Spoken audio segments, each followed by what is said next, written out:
There's a lot of congestion on Quay Street and the pedestrian vehicle interface, particularly Queen Street, Queen's Wharf, Quay Street. That's the busiest intersection in downtown. Very, very complex when you've got two cruise liners in town. You've got coaches, you've got buses, you've got taxis, you've got vehicles trying to provision cruise liners. A whole raft of activity going on, mixed up with commuters trying to use ferries. It's a very congested space. Moving crews to Captain Cook means that you get much more clarity around those activities, and Queen's Wharf, and particularly the intersection with Queen Street, Queen's Wharf and Quay Street, is a much more pedestrian-friendly environment as a consequence of this option. There are some images, Madam Chair, of what that could potentially look like. So, getting very close to the end here, just looking at what it means. What happens if we adopt option 4 as a consideration for giving more thought to? What would that do? If you look at the green words and the green lines running horizontally across the page, what that tries to indicate is that from Quay Street to the first area in that waterfront space, that's where you've got the buzz. All the people are going there, large crowds, enjoying the waterfront, moving around, an excitement zone. Beyond that, you've got an activation zone which runs horizontally across the, there's that jug again in the way, horizontally across the waterfront area.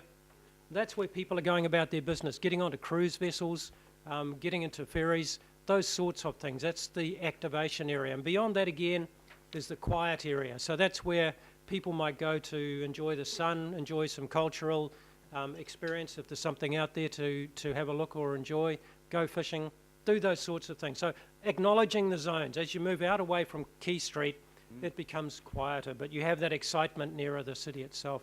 Looking across the page, much more legible in terms of where the activities sit. So you've got to the west in the Wynyard Quarter area, a marine and residential park development potentially. Working and leisure boats around the middle area there. A museum and tourism hub. Then we've got residential and commerce. Sorry, I'm not doing that on both sides, but you can see the words and the arrows there. Residential and commerce on Princes. The ferries in the current ferry basin between Princes and Queen. Public space on Queen's Wharf. Cruise space on Captain Cook.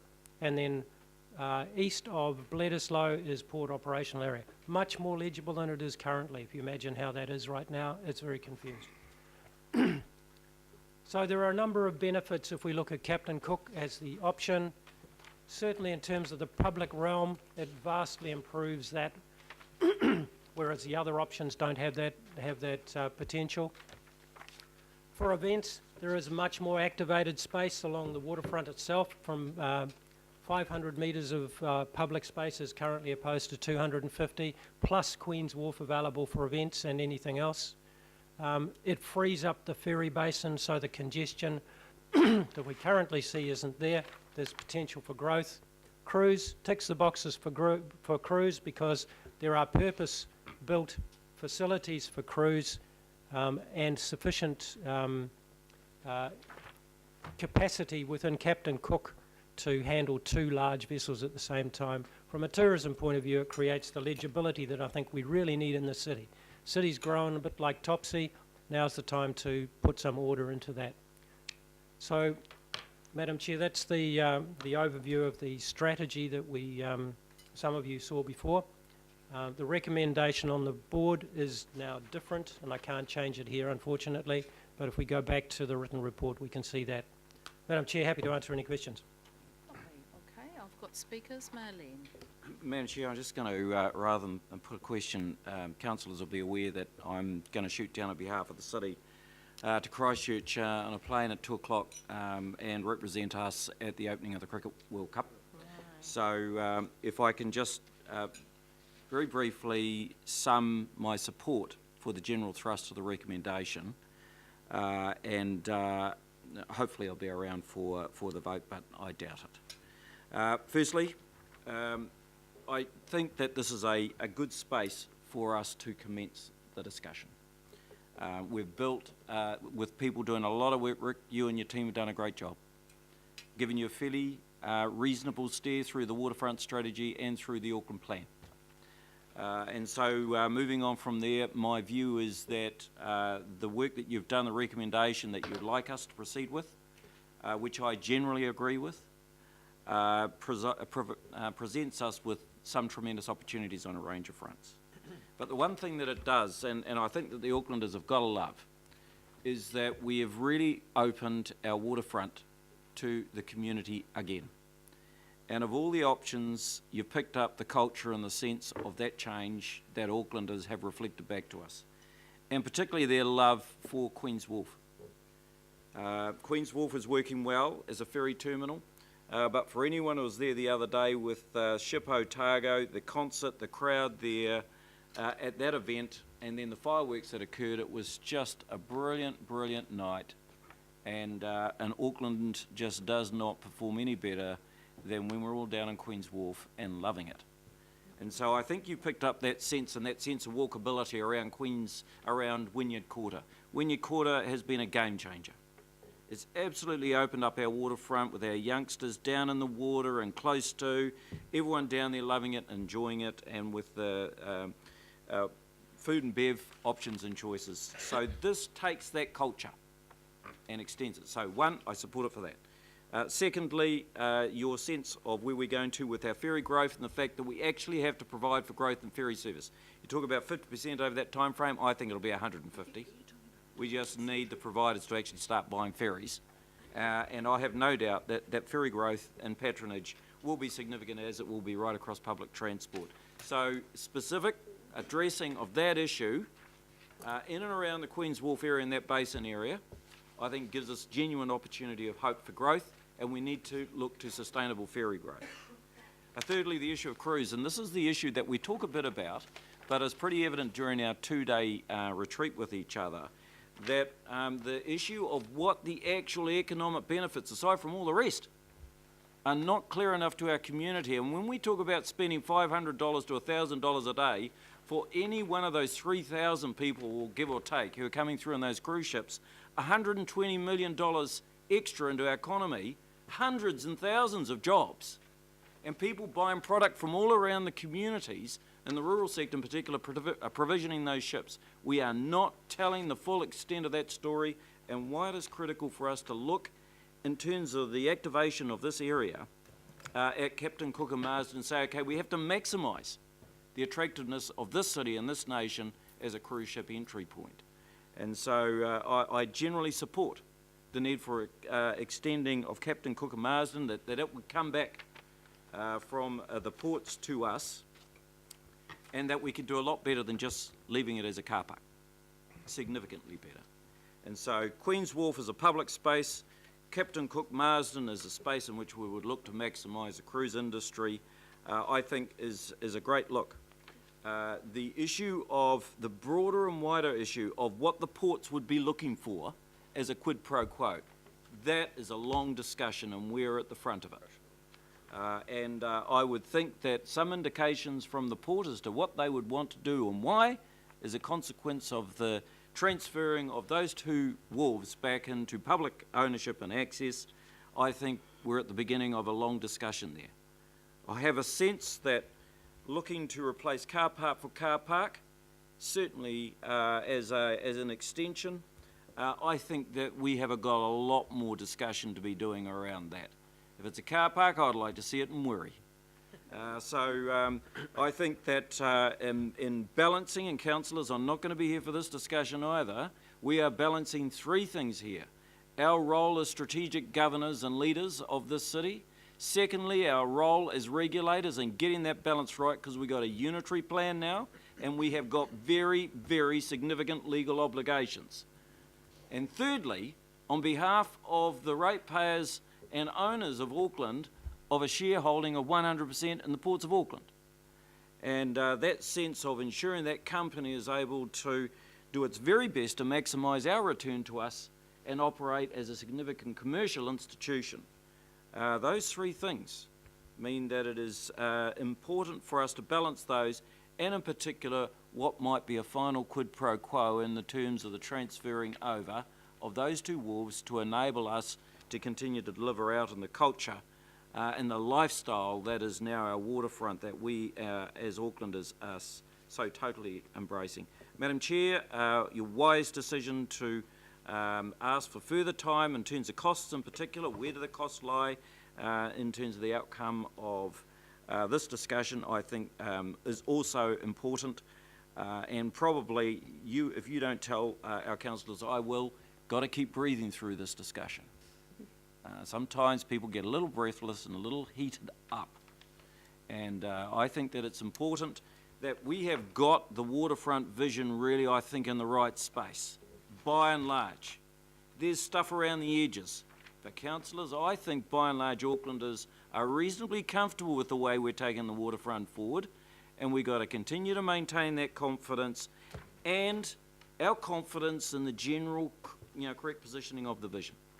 I think we are not far away from it. So let's just keep that debate going. So, Madam Chair, thank you for that latitude. Thank you, Mr Mayor. So we've got a bit of a speaking order. Just to be clear what we're doing, we'll take some questions and then we'll move on to the recommendations. So just to make sure that we're doing it the right way around, I've got Councillor Casey, Webster, Penrose, Crum, Walker.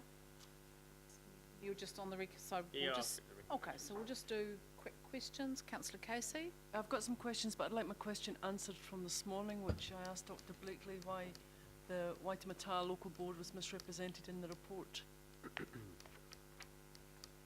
You said that Rick would answer it when he came before us, and he's before us now.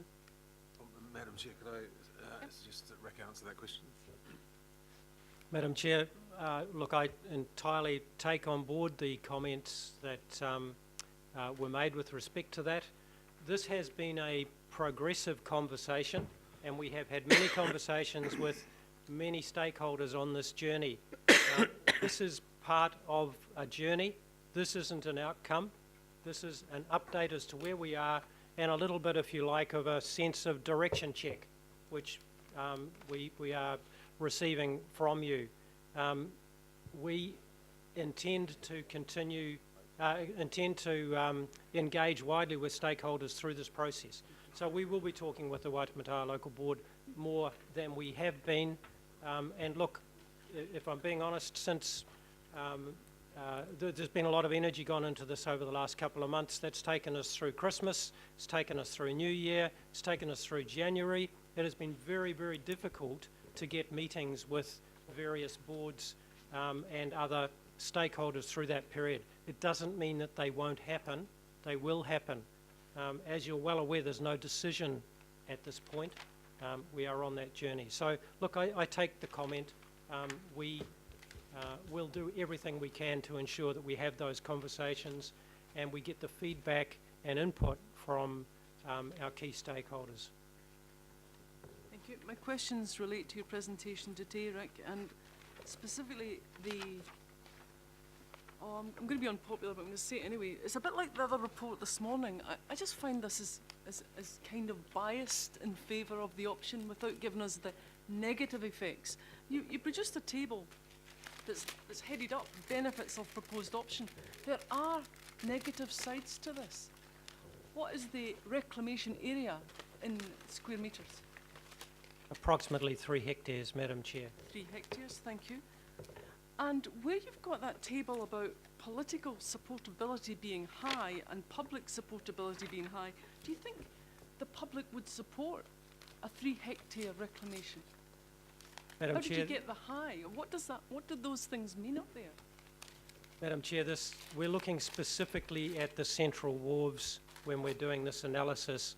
Other than the comment that we're removing some of the port operating area, and that the port company would need to consider how that it manages that, because we can't avoid that question. We're not seeking to answer that. So what we're looking at is everything to the west, if you like, of Bledisloe, and saying this is how we believe that you will get the best outcome by giving that consideration. We're not hiding from the fact that there are consequences. We point that out. So there are obviously challenges in what we're proposing. There are benefits, and I think the benefits are are large. The Councillor- the wider analysis we did, the evaluation matrix, actually spent more energy on that. Happy if you wish, Madam Chair, to go through that, but we believe that the summary is really what you would have been looking at this point. The work has been done to determine I those think the outcomes. reality is, and you know, we're all probably feeling exactly the same to some extent that Councillor Casey is, but as the Mayor said, we just need to breathe a bit. We've got time for this now. This is not urgent.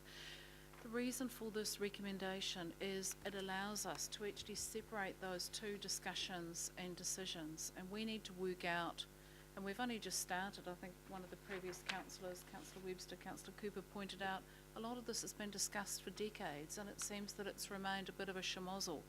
This is our chance to put it all in one place and have a single discussion about it. Part of it, however, needs to be really honest and upfront when you take that bit of space. If we are looking at the port footprint remaining as it is, then you need to replace that space.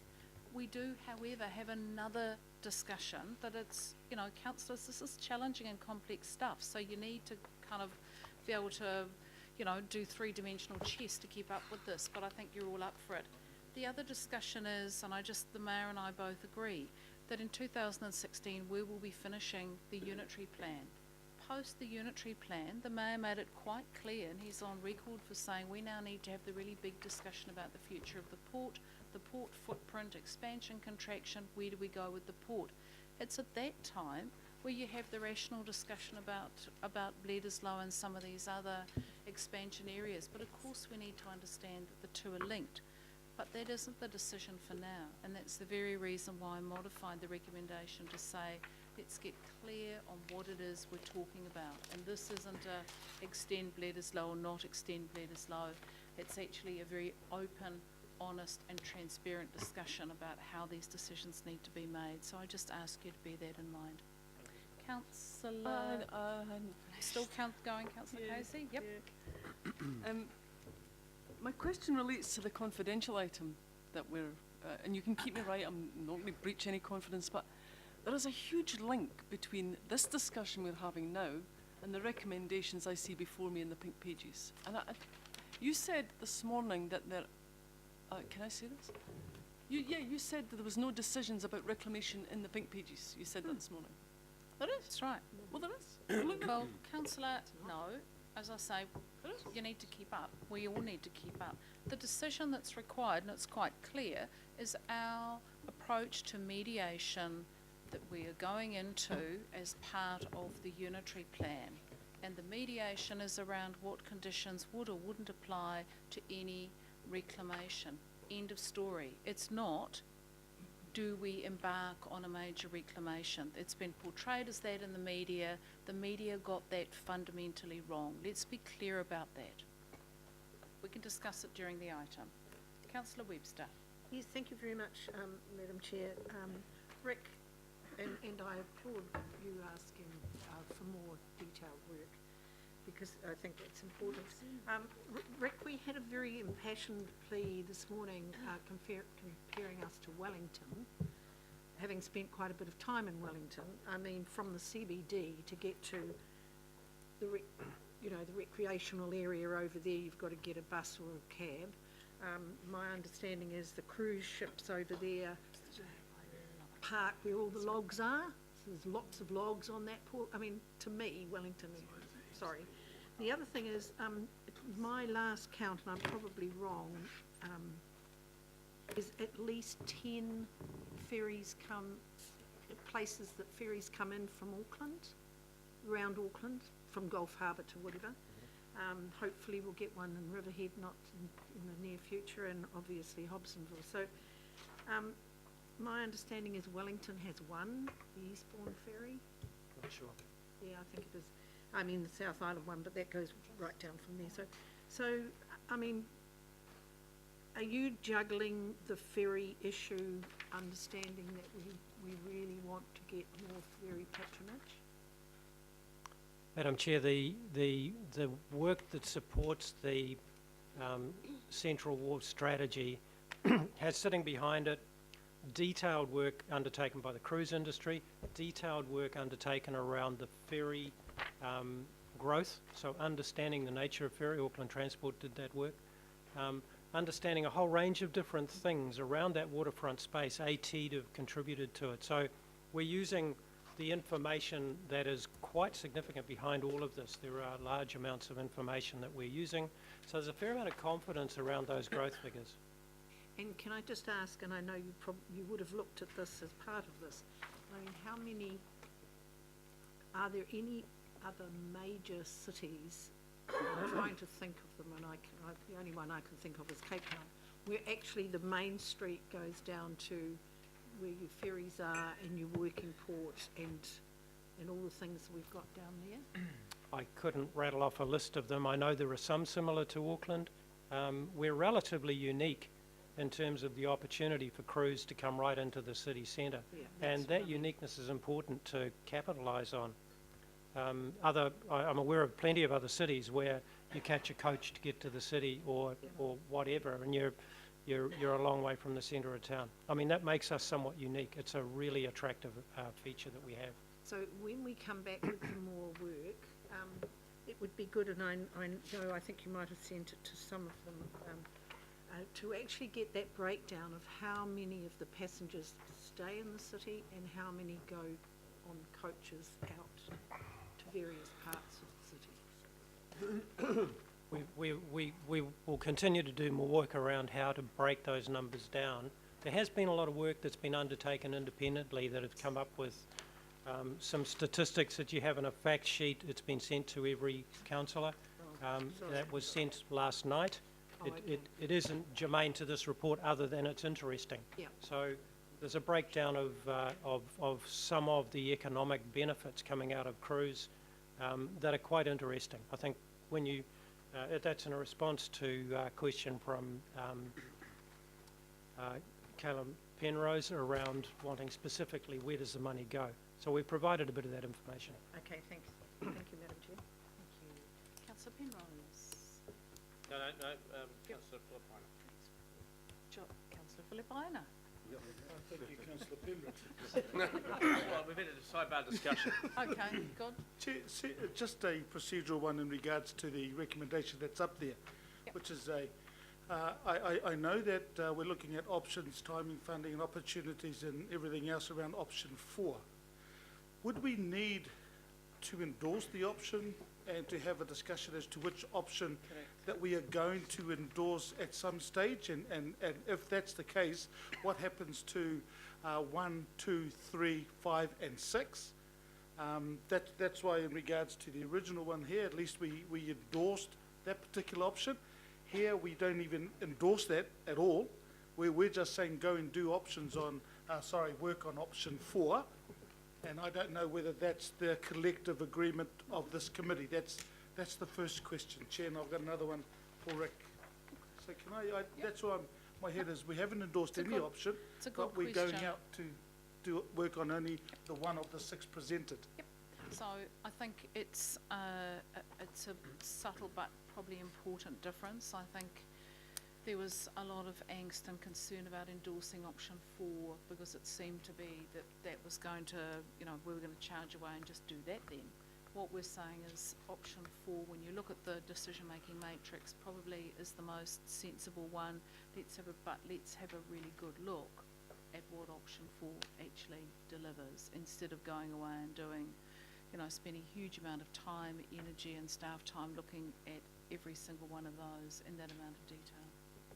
So we've pseudo-endorsed option 4 if this recommendation goes through?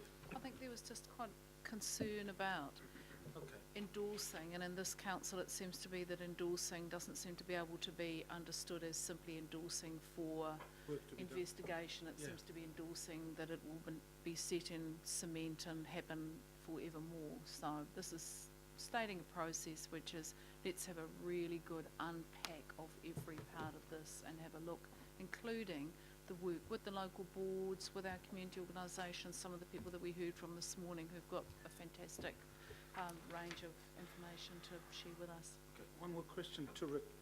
Rick, and this is based on 14 on page 26. Rick, are there any other impacts on the surrounding area apart from what's been identified as the port precinct? Are there any others that we would, and I'm assuming the report will come back with that, but in your report, the only impact is on the port precinct around reclamation. Are there any others on the other walls or of the surrounding area that could have an impact if option 4 is endorsed or approved moving forward?